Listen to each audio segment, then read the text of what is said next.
early morning catechism. We are in the midst of the Christmas season.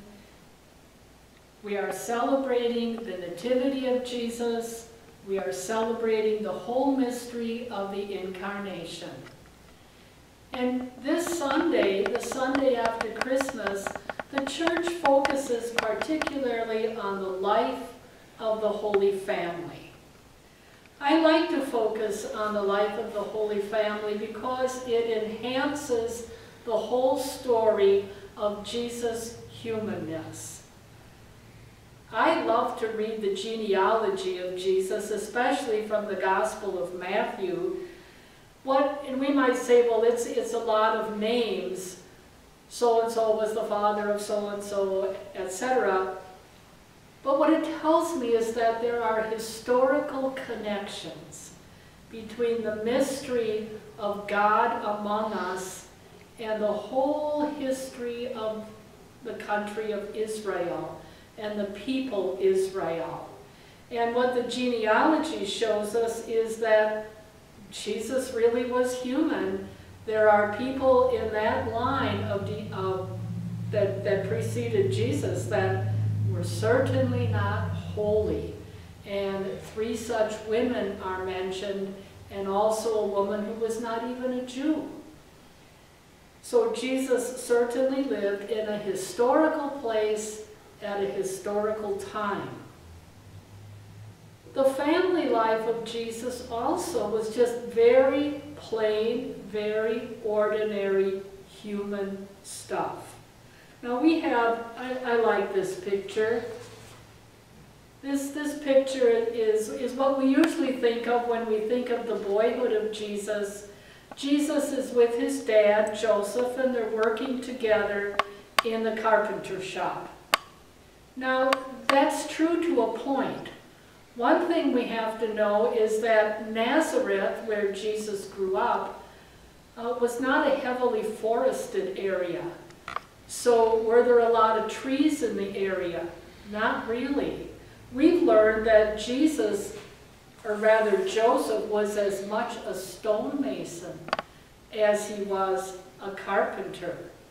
At any rate, Jesus must have loved to work with Joseph. But Joseph's life was not easy. We have discovered, I should say archaeologists have discovered in recent history, a town about 7 miles from Nazareth called Sepphoris, which was a center for the Roman soldiers.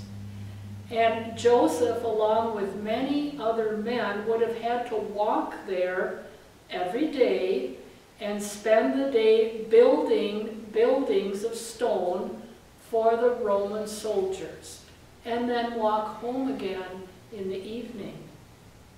Very likely when Jesus got older, he did this with his dad 6 days a week, maybe even 7, depending on whether they were allowed to celebrate the Sabbath. When we think of Mary, the mother of Jesus, we often think of this beautiful lady in a white dress with a blue veil.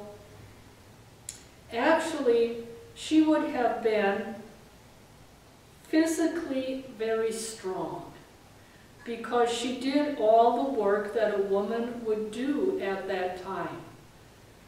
Planting, harvesting, cooking, sewing, doing laundry, all of those things.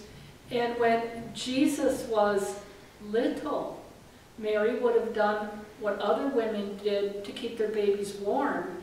She would have gone through the streets and collected manure, brought it home, dried it out, and burned it to keep her child warm. They probably lived in something like a commune where there were lots of children.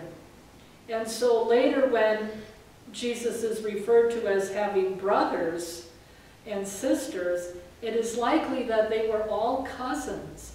The women took care of all these children. As I said, they lived in kind of a commune, and there was a common oven in the middle of the courtyard where all the women did their cooking and baking.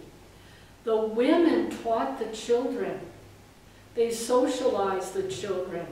They probably did more of the teaching of religion because the dads were gone to work in another town. And so Jesus grew up in very humble circumstances. In his home, each person had a mat. The mat was their bed, their couch, and their table. Very simple, simple lifestyle.